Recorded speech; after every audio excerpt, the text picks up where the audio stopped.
Hello, everyone. My name is Gary Gomes. Sorry it's so bright and shiny this morning, but I'm doing this broadcast a little bit earlier than I normally do, so the sun's just streaming into the room, and that's a little bit of glare is to be expected. I can just pretend that I'm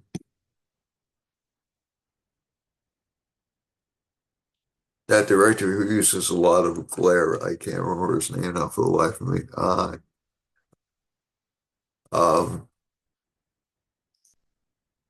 in his movies or a lot of shines in his movies. So um, and so uh, this past week, so so there are two things that are uppermost on my mind today. Number one is the German elections, and number two, somebody asked me to look at Canada's chart over the next year.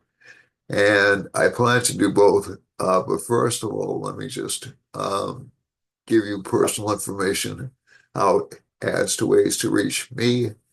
And also to give you a heads up, I will be doing some um, conversations with a variety of astrologers on how they treat retrograde planets. So if you're an astrology aficionado, and you'd like to know more about that particular aspect of a chart. Retrograde interpretations are kind of all over the place. Some people view them as being good, some people view them as being bad. Uh, my viewpoint is they're neither. They just allow multiple repetitions of activities, but that's just my read, and it's actually a little bit more than that. So essentially, I'm going to talk to a variety of astrologers that I know from around the world and get their feed on how they treat them and how they analyze them in a birth chart, which I think could be interesting to you folks. The other thing is, I'm planning to do a broadcast maybe tomorrow with a, fe- a fellow astrologer from Lebanon, and we can get his perspective on what's happening out out there and around the world. Um, the Sorry about this. I should have done this before I opened up.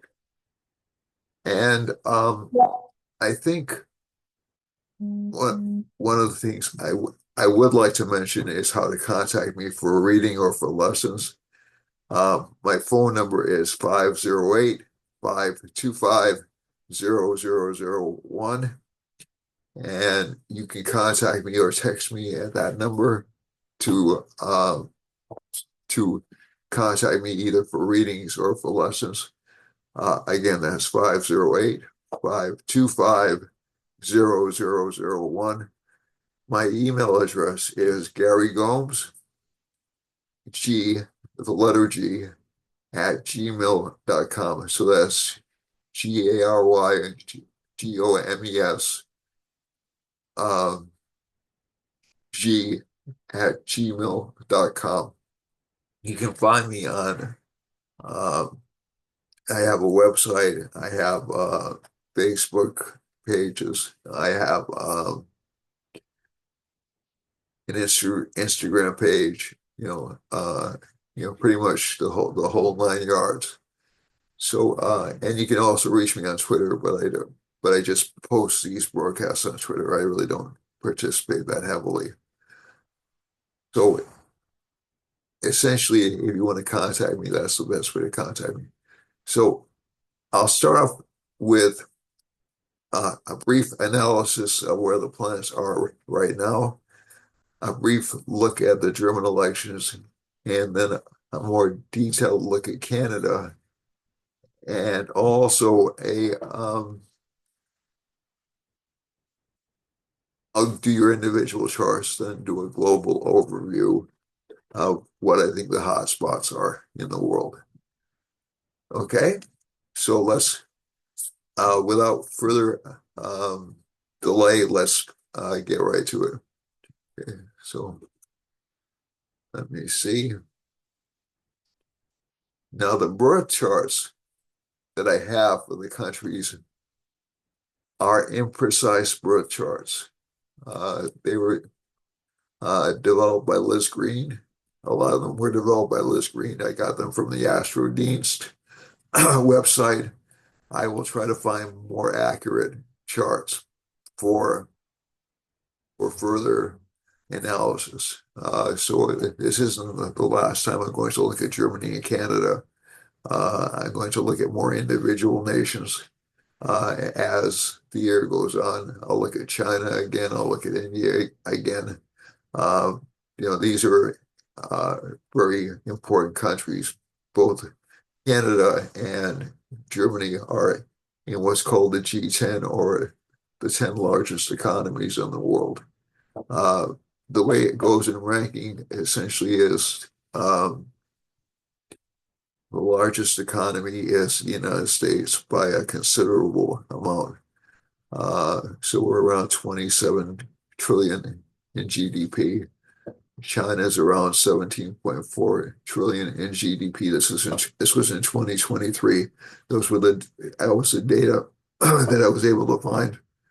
And next in line, I believe, was Japan, and Germany's the fourth largest economy in the world. India is the fifth. So, and Canada is the 10th. Okay. So, you know, I I know I've missed, some great, UK, I think is the sixth, et cetera, et cetera. France, I think is the seventh. So all of these powers, all of these countries have massive GDP, but Germany, even as large as it is, and Canada, even as large as it is, and as important as both are, Germany's the largest economy in Europe, amount to only around, I say, combined around, let's round upwards to $7 trillion, 8 trillion dollars. That's about maybe a third of the total U.S. economy. So again, these are big economies. I'm not putting them down, but the United States is an enormous economy. China is $10 trillion behind us. It's it's just a massive economy. So again, I think when people worry about the effect tariffs will have, I think it's a legitimate concern, but people really do want to trade with the United States. And so we'll talk about Germany's chart in a couple of minutes. Um, but Germany has slipped a bit. Okay, so let's see if this chart goes on. This is what's going on right now. So we'll start here. Okay, so as happened before, I'm picking a time to do this broadcast when Jupiter's in the first house, Venus is in the 11th house, Saturn, Mercury, and Sun are in the 10th house of the chart. So this is the first house as Taurus. So there is a lot of concern about financial success and financial prosperity. Also, Mars is in the second house. So in general, especially since it's with the Sri Lagna, there is some fighting about economic security, some argument about economic security. K2 is in the fifth house. K2 in the fifth house is often the result of previous karma that the country has done or the world has done, which has put them into this particular situation. And the previous karma that I can see from this chart is we're paying the price for a series of wars that took place over the past, I would say 19 years. Okay. Actually, to be honest with you, given the fact that Rahu is in the sign and Saturn is about to join the sign over the past 60 years. Okay. So this is the karmic outcome of foreign policy decisions made by a variety of countries, including the United States, but not limited to the United States. So I just want to make that clear. China is affected by this because China essentially opened up the last time K2 and Rahu were in these signs. Okay, so I think that it so and again, karma is not necessarily bad. It's the result of an activity. It's a result of an action taken. Okay, so but many countries around the world have engaged in what I would call interventionist foreign policies. Mars is about to turn direct in a few days. Okay, so so you'll actually see more progress made towards correcting these actions. It'll bog down in about a month, and that's when Mars goes into Cancer. And I think you'll see changes in leadership ongoing through the next 6 months. The major thing here we have right now is because Jupiter's in the first house and Saturn's in the 10th house, along with Sun, you will see certain governments engaging in what I would call fights against change, fights to stop necessary changes from taking place. Those necessary changes will take place whether we like it or not around April 15th. So you'll see changes to governments around the world. You'll see changes. You'll see new leadership happening.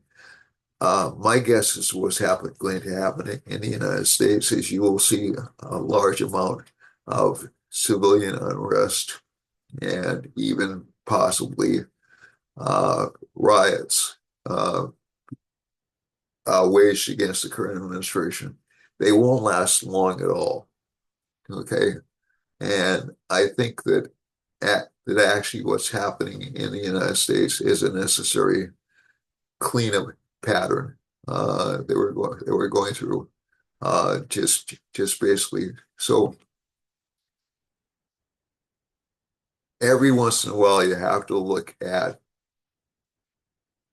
a system and determine whether or not the system has grown too big or too fat to sustain itself.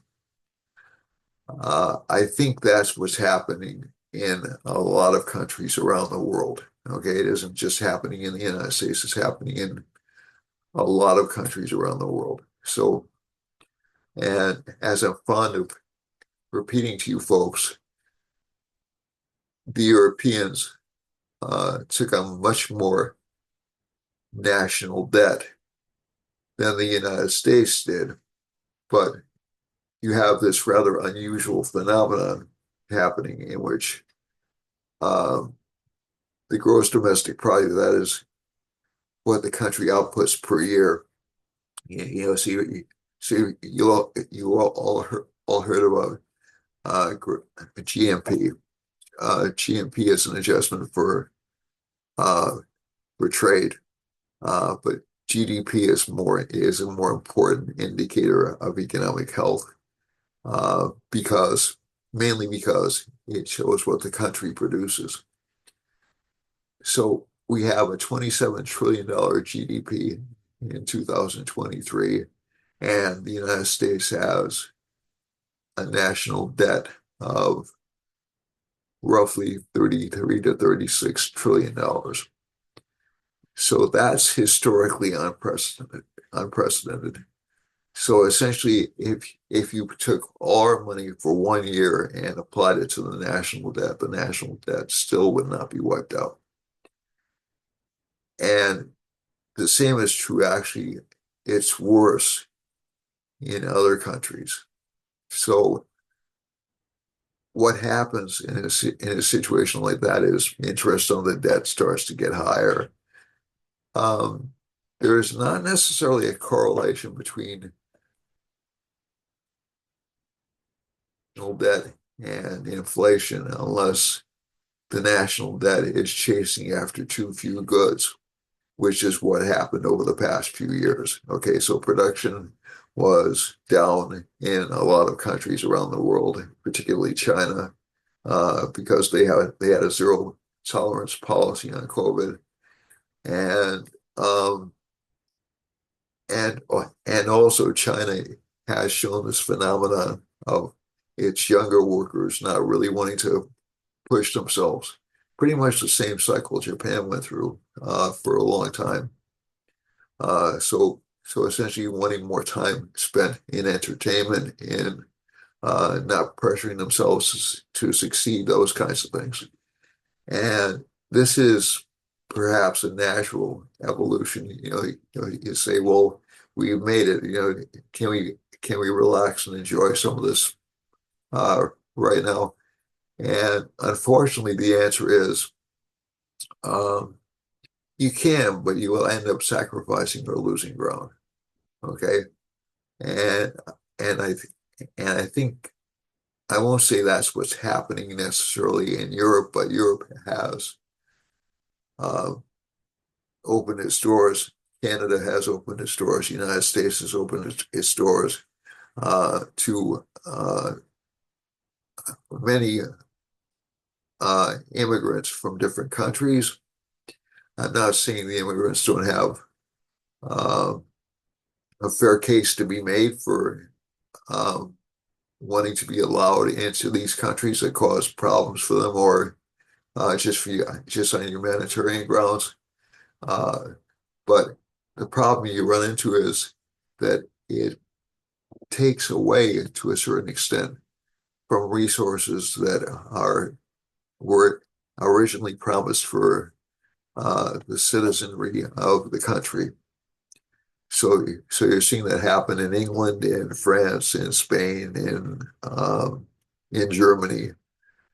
And Germany's worried about losing its financial position in the world. Um, and so that creates um, tension to try to stop some of these programs or stop some of these activities.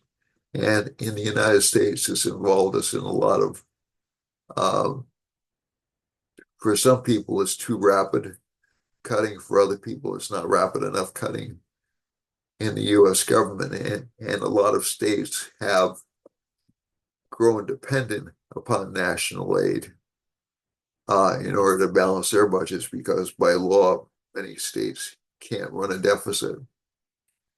Um, so this will hurt them financially because they're relying on this money from the feds to essentially balance their budgets. It's not really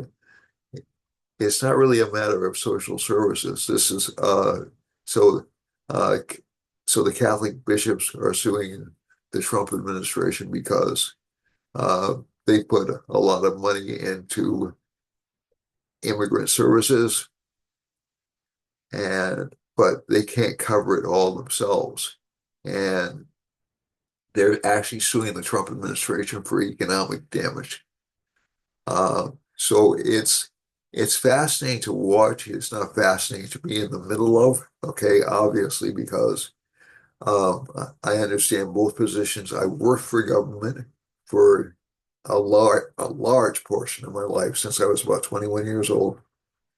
And but I've also been through governmental cuts, especially in the Reagan years. And I've also seen some programs just spend money incredibly wastefully. So I can understand both sides of the picture. So I'm not coming out siding, but again, every few years, there should be a review of what government is spending its money on. That's a position that I adhere to. I think it's, because um, there is institutionalization of temporary programs, let's put it that way. So you can have these things set up with good intentions in mind, and then all of a sudden they become viewed as, well, we've addressed this issue or we're addressing this issue, but look, there's another issue coming up over there. We should focus money here, and we should focus money there, and we should focus money. And it starts to get, and I'm not saying that the positions aren't important. If we look at this chart, just in particular, we have Rahu Venus over here. So that's Rahu tends to make people feel like they're not getting enough. Venus makes them feel like they want more financial security, though. Jupiter's in the first house. It's pumping that. It's it's in a fixed sign. Saturn is in a fixed sign. The sun is in a fixed sign along with Mercury. Moon is in a movable sign, but these movable signs, Pisces, Gemini, Virgo, and Sagittarius, are more important for the birth chart because fixed signs have a way, especially when Jupiter moves into Gemini, fixed signs have a way of losing their potency. Because if something is fixed in space, um, so nothing is ever really fixed in space, right? Nothing is ever really fixed in time. So, so essentially, as Jupiter starts to move more towards Gemini, you'll see more and more of these locks come off. And I think you'll see more and more of the court cases being decided in favor of Trump, uh, mainly because it's they have before actually um, taken back government money that was allocated. And it was done in the 1980s after Congress passed its bill saying allocations uh, couldn't be held back. Now, again, this may end up in the Supreme Court, probably will. So the Supreme Court has provided some rather surprising conclusions, but the executive branch actually owns or runs the secretariats in the country. And I think this is true in a lot of countries across the world.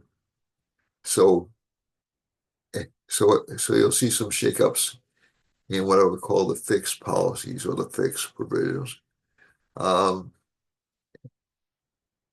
that Saturn's not going to is only going to stay in this sign until the end of March. You'll see a lot of movement at the end of March. You'll see even more movement in June. And again, that movement is not going to be greeted very happily. Okay. So that's what's happening right now.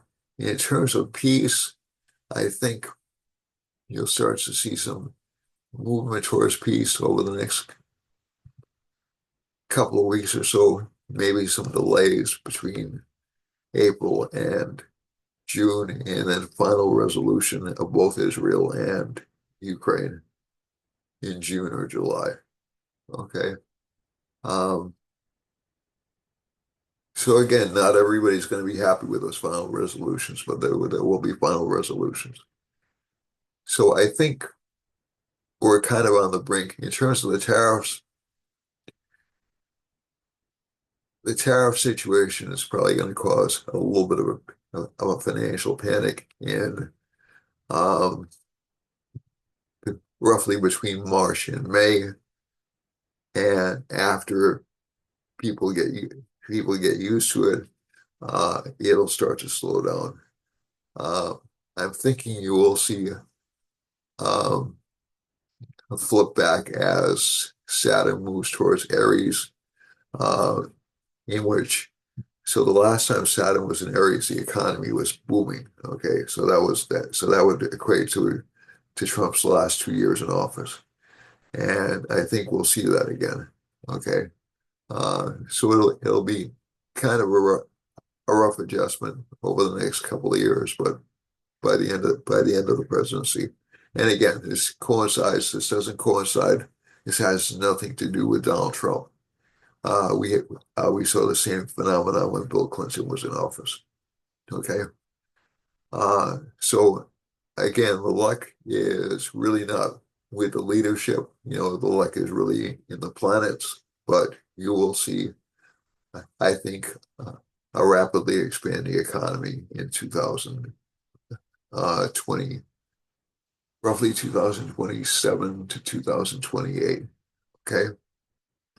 So let's move over to Germany just for a second.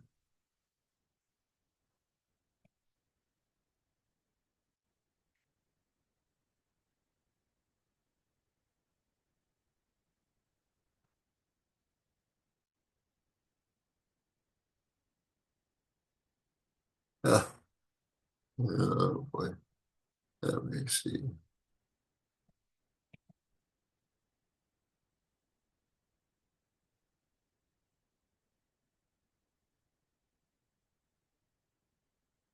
So Germany has elections today. Um, Germany, gives, this is a midnight chart for Germany. This is what a lot of Western astrologers do. I kind of prefer the sunrise chart so we can analyze it from both perspectives. Um, but this was uh, this was a chart for when Germany reunited. You know, so I tend to view, you know, like significant changes in a chart as being, you know, essentially a new country. And one thing I've noticed about a lot of the European Union charts is they have this debilitated Venus.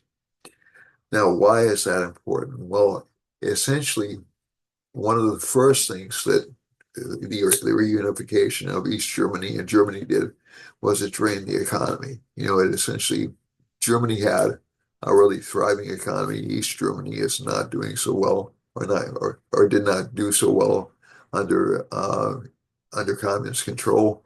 And but it is a Venus Mercury economy. Uh, Germany has really been the dominant power in the European Union since it took over, since the European Union was formed. And but the European Union, I think, also has this debilitated Venus. So what does that mean? Well, essentially, certain countries will do well. So Germany has an exalted Jupiter in its first house if we go with this chart. It has an exalted Mercury in its first house if we go with the sunrise chart.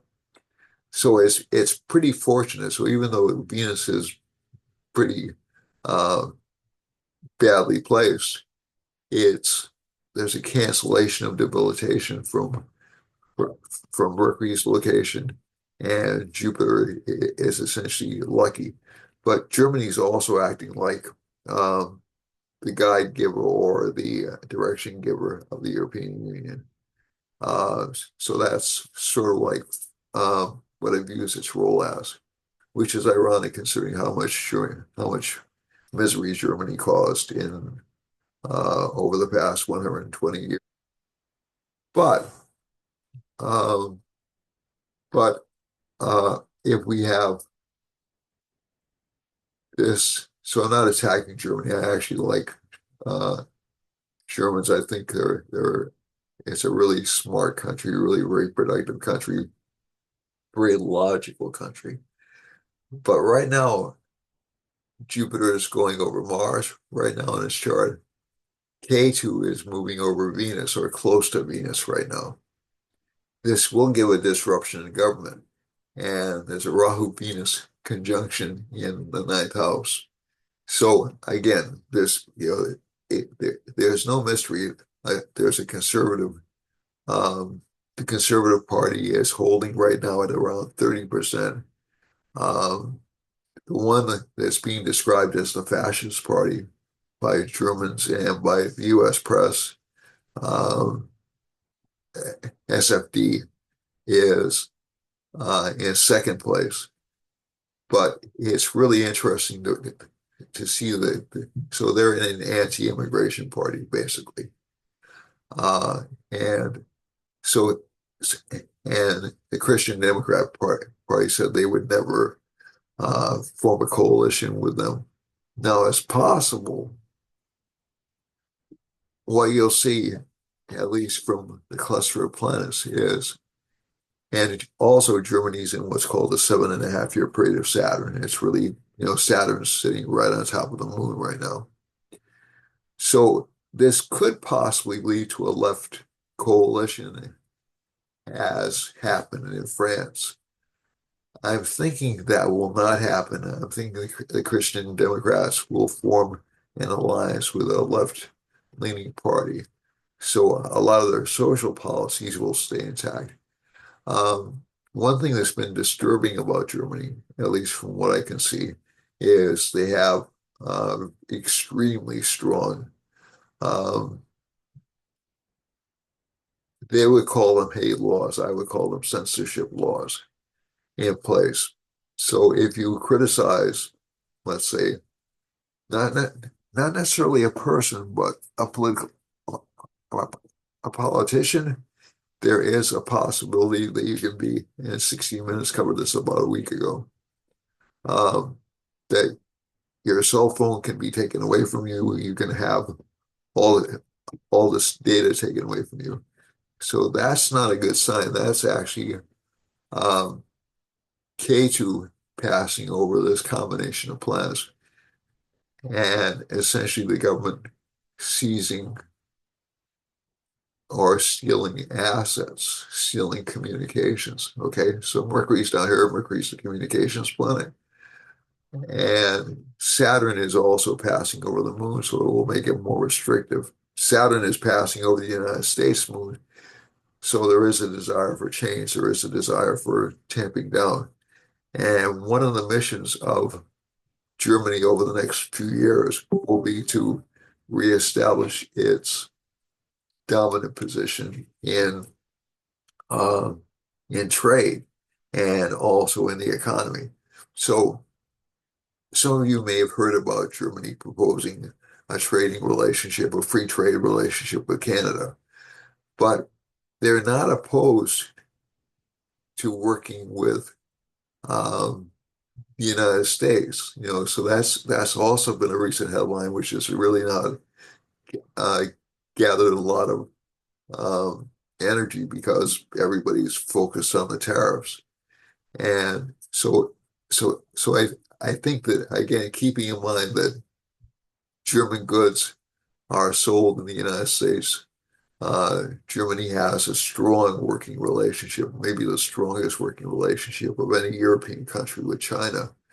It's going to want to see all those relationships built up. It will also probably start to impose some restrictions on on um, on immigration, just because of what's happened. It will probably take some limitations off oil and and utilization of fossil fuels. I don't see it socially changing that much, and I don't see the um, I'd be very surprised if the current censorship laws are revoked because uh, the Germans don't have any problem with that. That's something that was um, it was actually something that they did in the 20s, uh, before Hitler took power, to be honest. And so I may get in trouble for mentioning that name, but uh, you know, we'll see. We'll see what happens. I hope I don't. And um, but they didn't stop the street riots. So that was what gave that party kind of a leg up. It wasn't free speech that hurt the Germans. It was really um, rampant terror in the streets. So like essentially conflicts between the far left and the far right in Germany.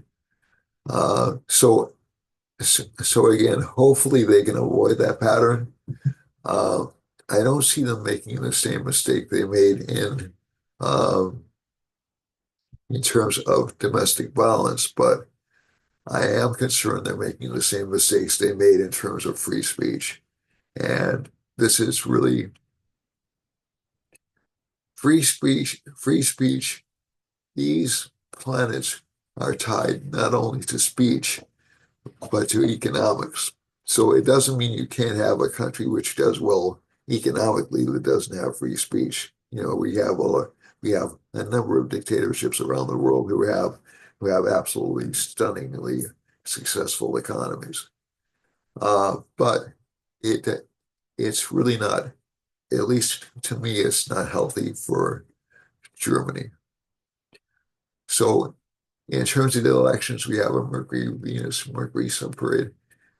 Mercury's disruptive. It might throw enough of a scare into Germany, especially since K2 is over here, where the far right party may gain more votes than they expect, but I don't think it'll be enough to form a government. Okay, so that's what I'm seeing. I'm seeing a more conservative stance than I did with France, in that I think Germany is petrified of a party getting into power that has that kind of stigma attached to it. But we'll see what happens. It'll be over.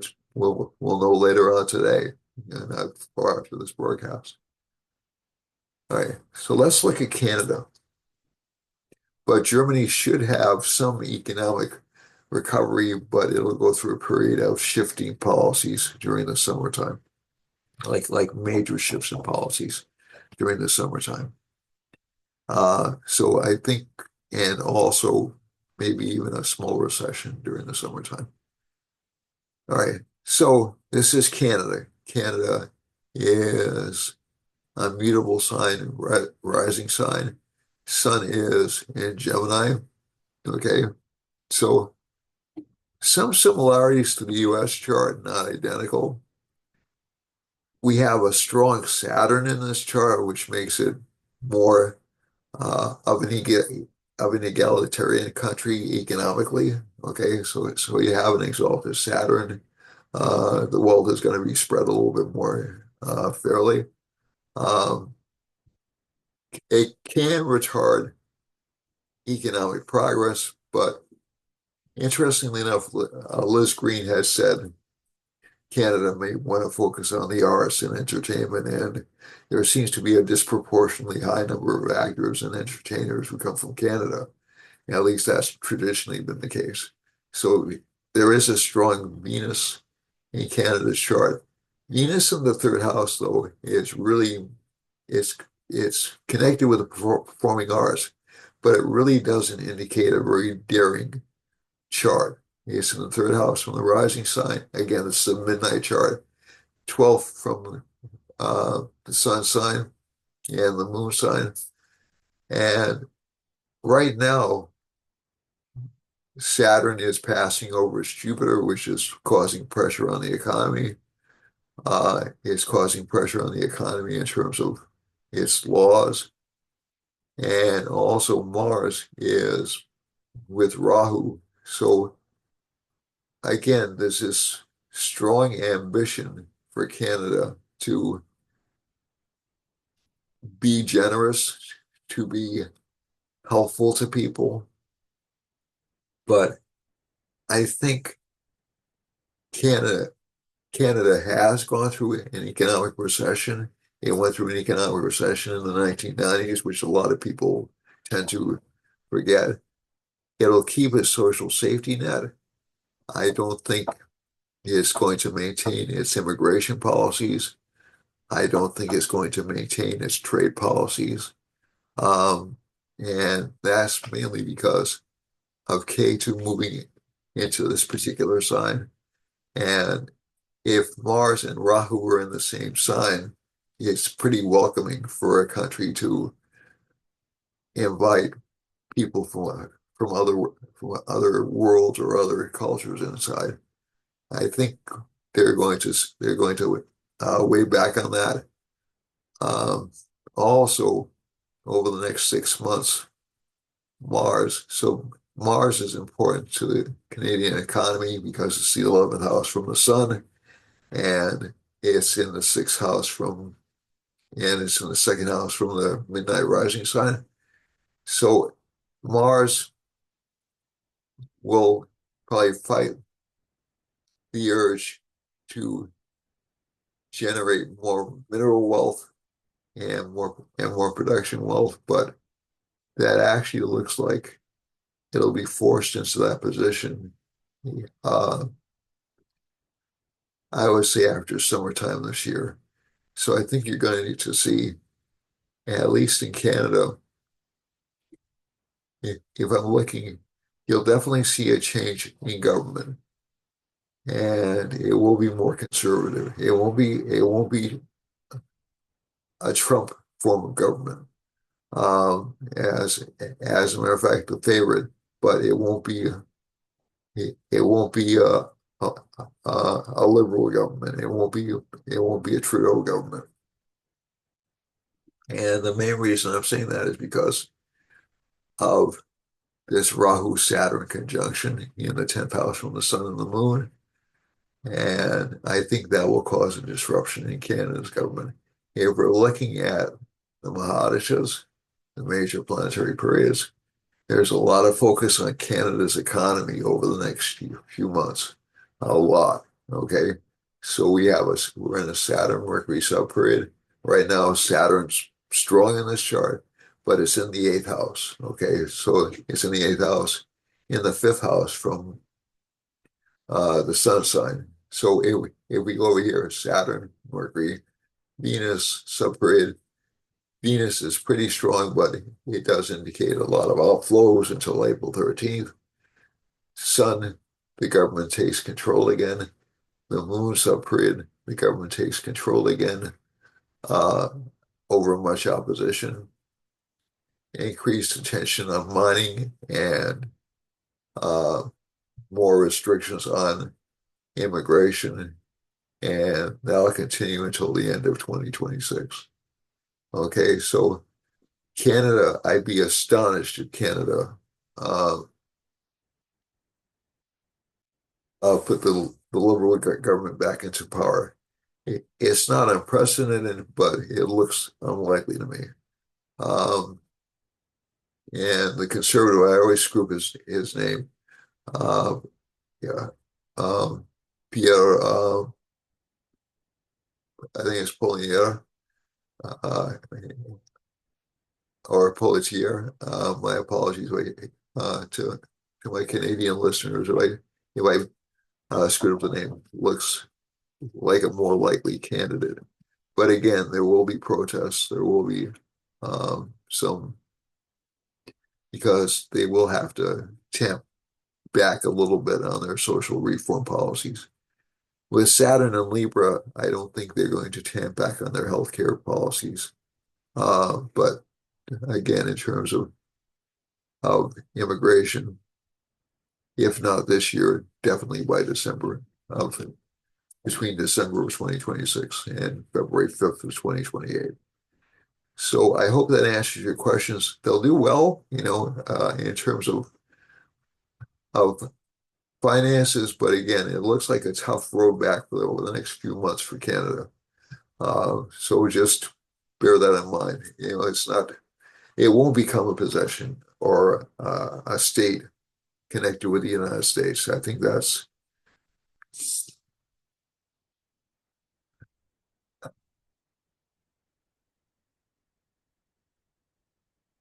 I I think that anybody that pays attention to that just really doesn't realize um,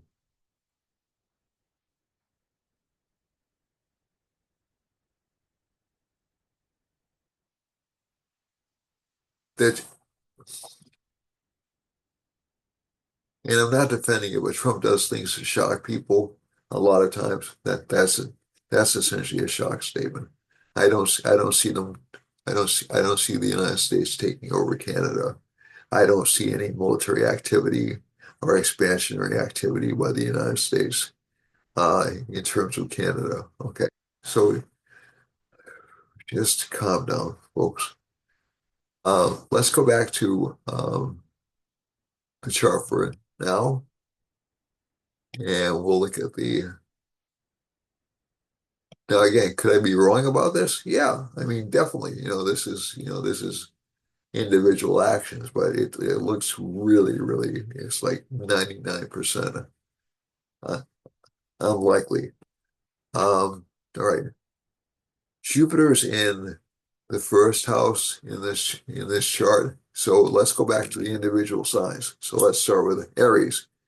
Aries has Mars in the third house. Again, good fulfillment of economic ambitions for this sign. Jupiter's in the second house. Good expansion of wealth. Again, you have to watch out for spending carelessly on luxuries or on things or on items that you think will make you happy, but which really won't. Um, Mars is in Mercury sign. Um, this sign is very focused on financial gain, financial improvement. Okay, especially over the next couple of weeks. And the Sri Lagna is in the fourth house, so there should be more stability in home life. Um, K2's in the sixth house, so again, some potential for disease, especially connected with the kidneys, or um, that part of the body. Um, Maybe with a thief, but again, it's not, it depends on what your major planetary period is. Younger people, this really won't affect. Even certain older people, it won't affect all that much because individual charts vary so much in terms of disease potential. Seventh house Lord, so don't worry about that. Seventh house Lord is in the is in the 12th house, so spouses will be spending more money. Moon is in the ninth house, so there will be changes in terms of work life and also career ambitions. And Saturn, Sun, Venus, and Gati Lagna are all in the 10th house. So I think you'll see a lot of fame and a lot of recognition for Aries. For Taurus, this is May 15th to June 15th using a sidereal zodiac. Jupiter's in the first house. This is actually a pretty good placement. It tends to give financial gains from unexpected sources, maybe from investments. Mars is in the second house. This sign has to watch out for a lot of fighting at home, fighting over past actions, fighting with spouse. Um, there's again ambition for wealth is connected with the sign, and ambition for security. K2's in the fifth house. Luck will be variable this week, okay, because K2's just about to roll it back into another sign within a few months. And Moon is in, so again, in terms of health issues, especially connected with the stomach flus and things like that, most people should be aware that that's a strong possibility. But for Taurus, it's particularly strong. Moon is in the eighth house. There will be maybe some despair or some disappointment for this sign this week.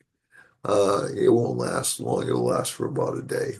So don't worry about that. Saturn is in the ninth house. It gives new direction in life, new determination, maybe education. And also Venus is in the 11th house. So good financial gains, although they will be transitory. For Gemini, this is June 15th to July 15th, and Aries was April 15th to May 15th, just to put everything together. Um, Mars is in the first house. Again, you have to watch out for fights with spouses and what I would call heavy expenditure rates from spouses as well. And at least from this, whoops, sorry.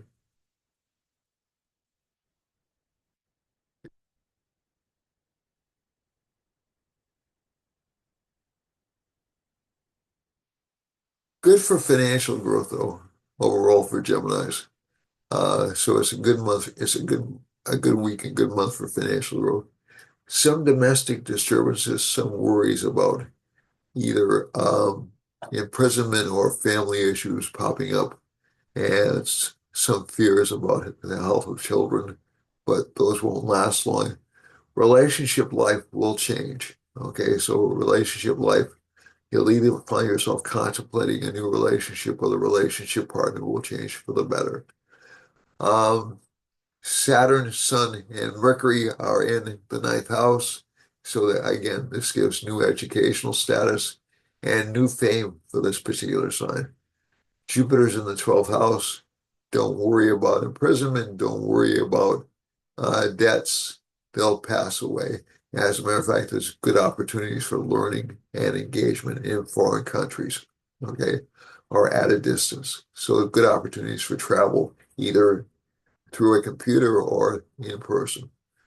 Um, for Cancer, Cancer has Mars in the 12th house. It's about to enter this sign within about a month's time, and you'll start to see a shift in fortunes for Cancer in about a month's time, and financial growth coming up. K2's in the third house, so this sign will have a lot of ambition. You do have to watch out for fights though with spouse. That Mars in the 12th house does indicate that. K2 is in the fourth house. Mars and K2 is in the third house. Mars aspect in K2. Again, it's easy to lose your temper during this transit, so just be wary of that. Um, 1, 2, 3, 4. Fourth house Lord is Venus. The Lord of the fourth is in the ninth, so increased luck in terms of home life, in terms of fame and recognition. Um, Mars is in the 12th house, so minimal risk. So some problems with children, children may seem to be a little bit out of control or a little bit or backsliding a little bit, but that'll change within a couple of days. Um, Moon is in the sixth house, so there may be disagreements with mother or with female relatives in the family. Uh, Sun, Saturn, and Mercury are in the eighth house. Again, as I've said many times before, this is a transitional year for Cancer risings or Cancer moons. Uh, a lot of you will actually start uh, renegotiating your priorities and trying to figure out what's important in life. And then you'll take steps to move in that direction, even if it means disruption towards the end of March. Okay. And also there'll be a strong impulse to travel towards the end of March. So this is rising sign, sun or moon sign. So this will affect a lot of people. Let's see now. We have or any dominant planet that sits in Cancer. It'll be an important period for you. For 1, 2, 3, 4, 5. 10th house Lord is Mars. Lord of the, I'm sorry.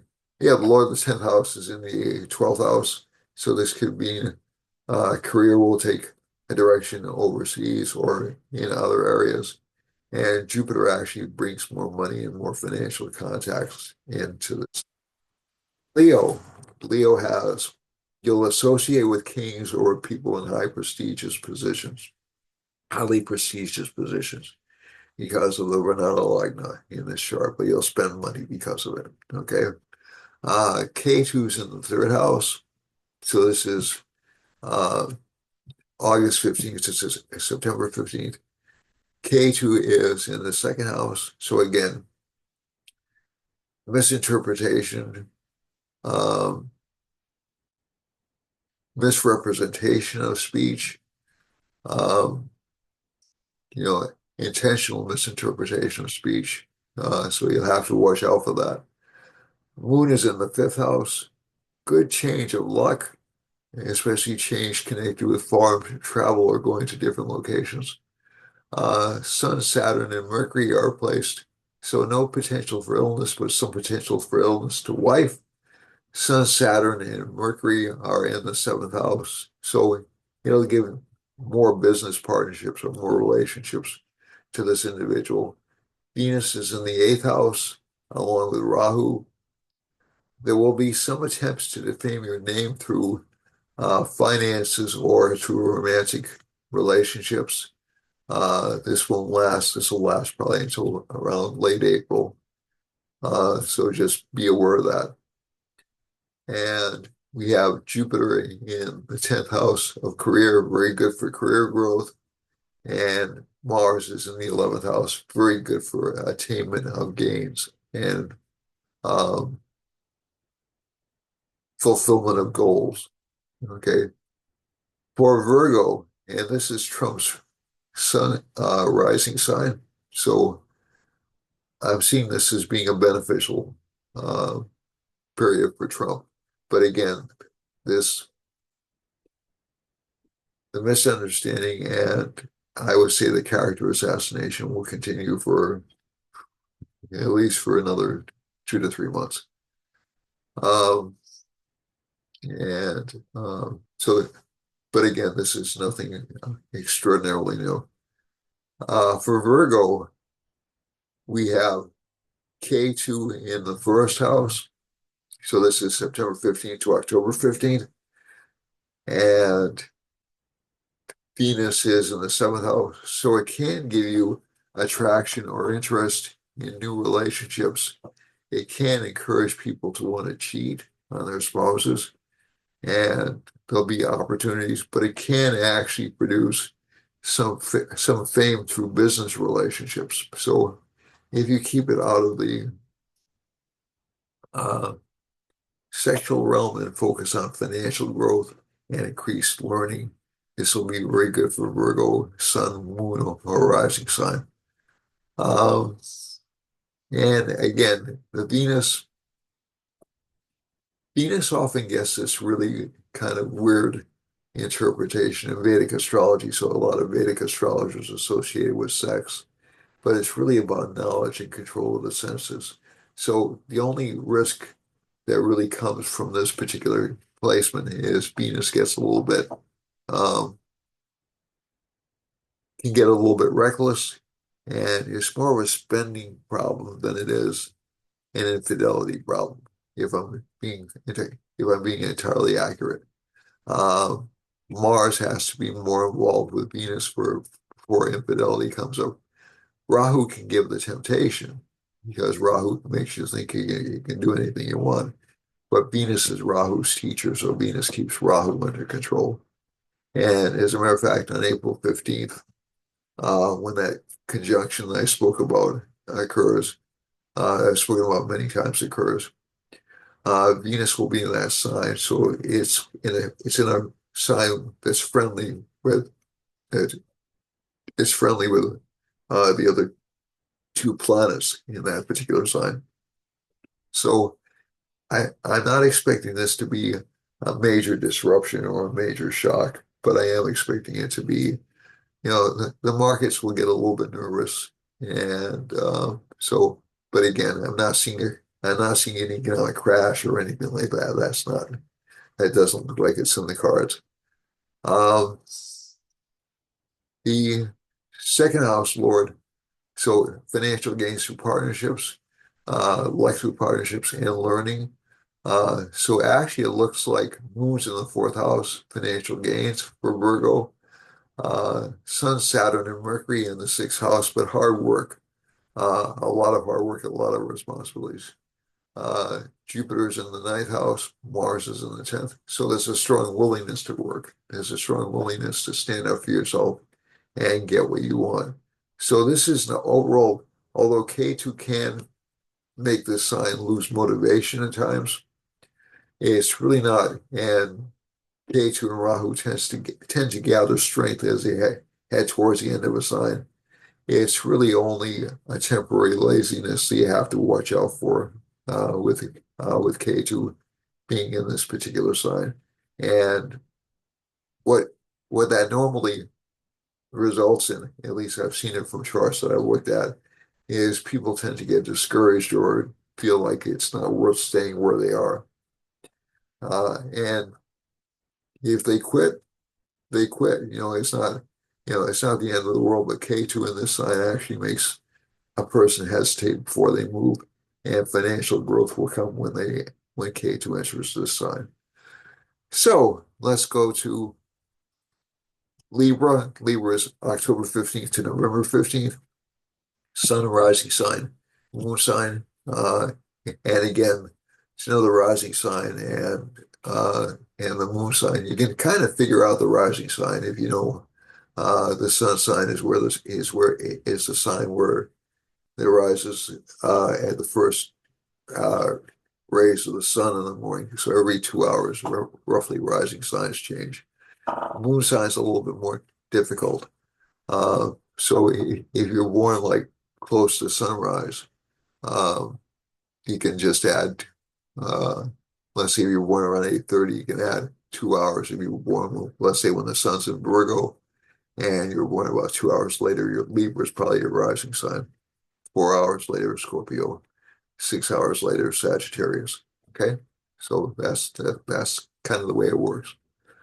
But Libra has Moon in the third house, so strong desire for advancement in career.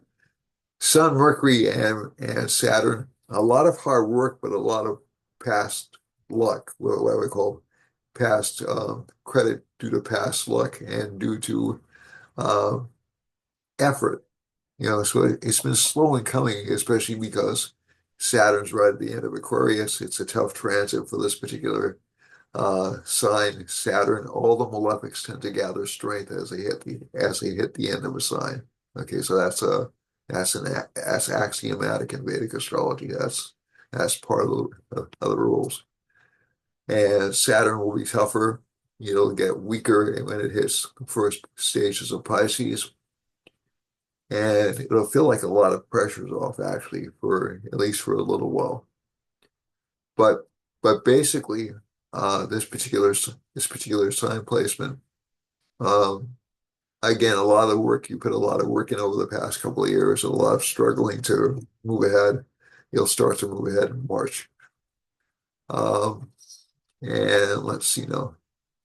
Venus, the Lord of the First, is in the sixth house where the sign is willing to work. It's willing to address its health issues. Jupiter's in the eighth. It's willing to investigate things and dig into things. Mars is in the ninth, a good position for a gain through real estate or financial goods. And K2's in the 12th, so it gives this sign a strong spiritual bent this month. For Scorpio, so good for career. So K2 and Libra are having a relatively good week. Um, Scorpio has Mars in the eighth house. It's going to stay in that sign for about another month or so. So you have to be willing to bear with that. So this sign will feel like it's a little bit boxed in or blocked in, but it'll also be doing a lot of research and engaging in a lot of communications. There's a Mars Moon aspect in this chart, which I neglected to mention before. That creates a kind of a Raj Yoga for Scorpio rising. So you have the Lord of the First and the Lord of the Ninth to aspecting each other or are involved with each other. That actually gives good financial luck to the sign from hidden investments. For the Sun, Saturn, and Mercury in the fourth house, a lot of work connected with property and Also, Venus and Rahu in the fifth house, a lot of financial gains from unexpected sources. Again, they may be quite temporary, but they will be real. Jupiter's in the seventh house. That's a good financial placement. Mars in the eighth, you're going to have to watch out for fights with spouses. Okay. Um, Moon is in the first house for Sagittarius. That indicates a change of direction for the sign. And Mars, there's a bit of hesitation, a bit of resistance to change with Mars moving backwards. After a couple of days, you'll see the changes start to go through. That's why I'm predicting a lot of the cases that are being held up in courts will be resolved relatively quickly. And Saturn is in the third house, along with Sun and Mercury. This gives strong ability to realize goals or fulfill goals. Venus is in the fourth house, along with Rahu, so there is some discontent on the home front. That makes perfect sense with this combination. Jupiter's in the sixth house, so the Lord of the first house is in the sixth house, so it's a re-examination of priorities, critical thinking. It involves fighting with others, and K2's in the 10th house, so it does indicate a change in direction for this chart, this particular sign overall. K2 is about to enter the ninth house. It won't be there for another 5 or 6 months, but you'll see big changes for the sign in uh, the summertime. For especially since Jupiter is going to be in the seventh house. Um, for Capricorn, Capricorn has Sun, Saturn, and Mercury in the second house, so there's a lot of focus on wealth. Some worry about loss, so we saw the stock markets turn downward over the past couple of weeks, over the past week, excuse me. Venus and Rahu are in the third house, so there's a lot of ambition now, but also a lot of anxiety about financial progress. And I'd be lying if I didn't say there was anxiety about there was a lot of anxiety about the tariffs on Wall Street, but it's I think it's a bit overblown, and I don't I honestly don't think we're going to see a trade war, or it'll be extraordinarily short. One, two, three, four, five. Jupiter's in the fifth house. Good for overall prosperity of the sign. Jupiter's really strong. It's right in the middle of a sign. Mars is in the sixth house, so there's again some fear of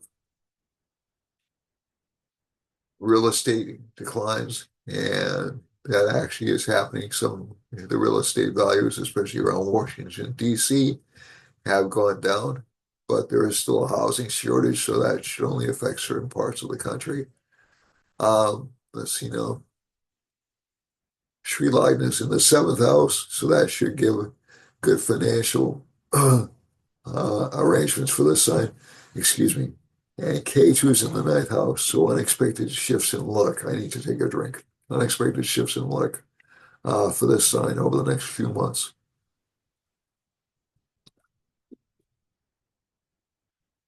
Some negative, some positive, but overall, overall, it'll shift investment strategies and maybe shift some losses.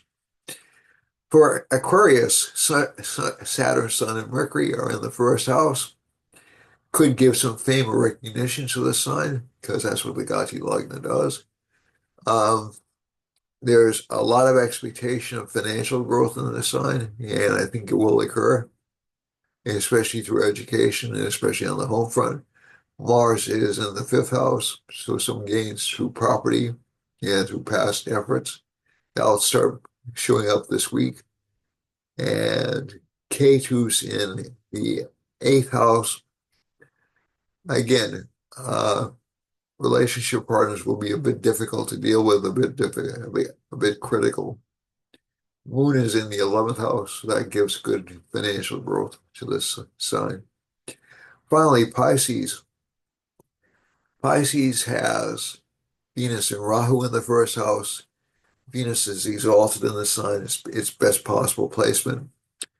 There's a strong desire for financial growth for the sign or for financial well-being. Some disagreements with spouse are indicated for the sign, and some disagreements, especially about property, are indicated for the sign. Spouse will again be incredibly critical, very difficult to deal with, or really our business partners as well. I should have said that for Aquarius as well. And Moon is in the 10th house. This does give change in career and career growth, but again, a lot of expenses for the sign. So quite a few signs should watch out for. So Pisces, I would say Libra, um, Cancer, Gemini, and Aries should watch out for excessive expenses. Okay, so those are the most vulnerable signs. Okay, for that. So let's go to the world map if I can. If this will let me, and it has. Okay, well, it's easier than I thought. All right, so we have a Jupiter line and a Sun line in Alaska. So this indicates more government control over Alaska. There's a Sun line going into Western Canada and Mercury and Saturn line. So there can be some restrictions in this part of Canada over the next few months. And there should be some kind of a scandal or some kind of a governmental disruption in Western Canada uh, over in this region right here. There's a Moon and a Venus line going through California, Nevada, Washington State, I'm sorry, Oregon State and Washington State, and close to Idaho.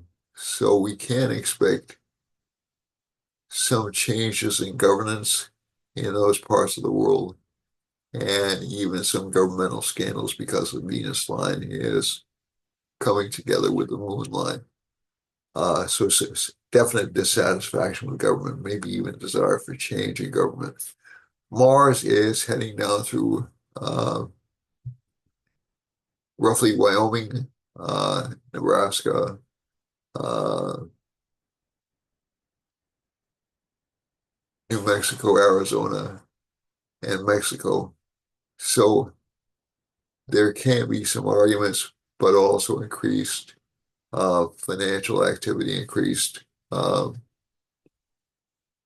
not drilling, but increased mining activity in this part of the country, but also increased conflicts. Okay, so this part of the country, I'm expecting to see more border conflicts.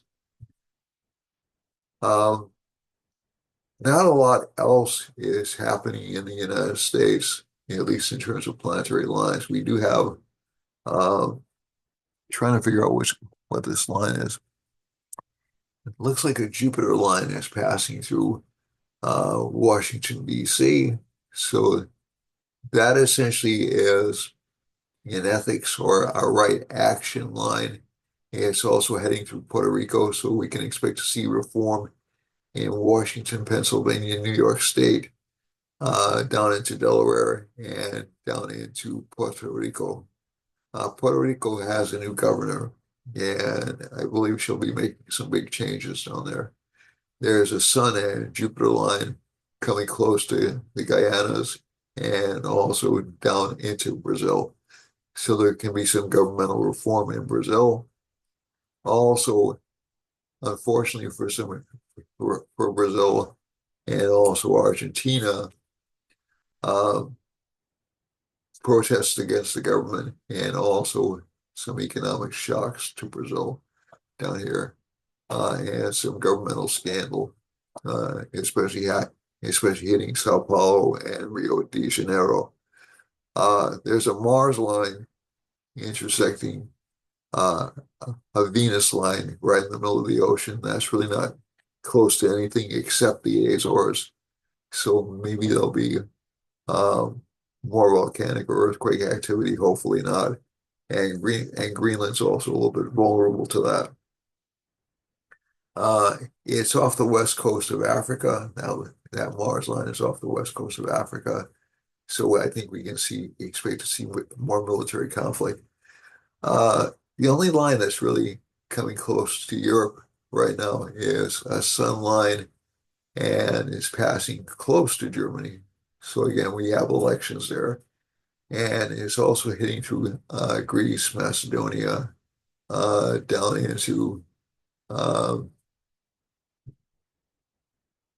Libya, Nigeria region, Sudan, Egypt, and there's so that to me indicates increased governmental control. There's a Jupiter line running through Eastern Europe through Turkey, and again, this is a heavy law enforcement line running through Egypt all the way down into South Africa. And we have Mercury and Saturn lines hitting through Turkey, Saudi Arabia, and down into Madagascar. Now, what that usually means is um, we'll be getting bad news and some governmental crises in Saudi Arabia, Iran, and up through Russia. So the other line that has me worried just a little bit is the Venus moon line. So Pakistan is really close to collapse.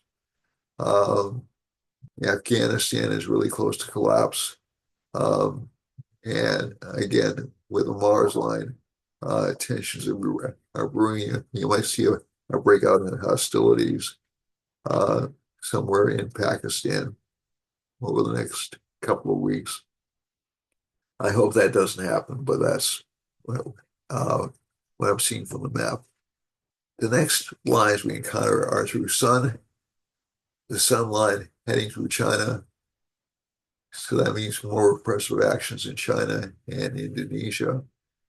And we have this long um, Jupiter line running up through the Philippines and into Japan. So I think Japan is essentially has um, given where so Japan will probably stay firm where it is in its economic policies. It probably won't change a great deal. There is a Mercury Saturn line though going through Japan and close to Korea. So those governments will have I think Japan will go through a slight economic downturn over the next couple of months, and so will Australia. And there'll be governmental scandal in Australia, and um, maybe even some political violence. I hope not in Australia. Over, um, over here to Micronesia, and it looks like, at least from this map, it looks like New Zealand is will get a well-deserved break over the next couple of months. Okay, so that's it for this week. And I hope this has been educational and edifying and has entertained you at the same time. So they're going for the three E's. And I look forward to seeing you next week. In the meanwhile, I love you all. Please take care of yourselves. Stay healthy, stay happy. And don't forget, there's nothing you can do anything if you put your mind to it, even in the midst of, of difficult. Um, it's always tough adjusting colors in America, even in the midst of um, increasing panic, which we'll see over the next couple of months. But again, a lot of the panic that Rahu causes is really illusory. It's not real panic, it's fear. And so just hang in there, it'll pass, and things will work out. Okay? So I love you all. It's my honor to do this broadcast. I hope everyone made it to the end, and I'll see you next week. Thanks a lot. Bye-bye. Peace. Om Shanti, Shanti, Shanti. Thanks for watching. I really appreciate it. And thanks for your support. I know I ask a lot of you to sit through these long presentations. Bye-bye now. If you have questions about any of the parts of the reading or of the analysis, please let me know, and I'll be happy to answer. So let's say you want more specific information about Canada, let's say, just let me know, or Germany. Just I'm here. Okay. Thanks, folks. Or anything. Okay. Bye bye now.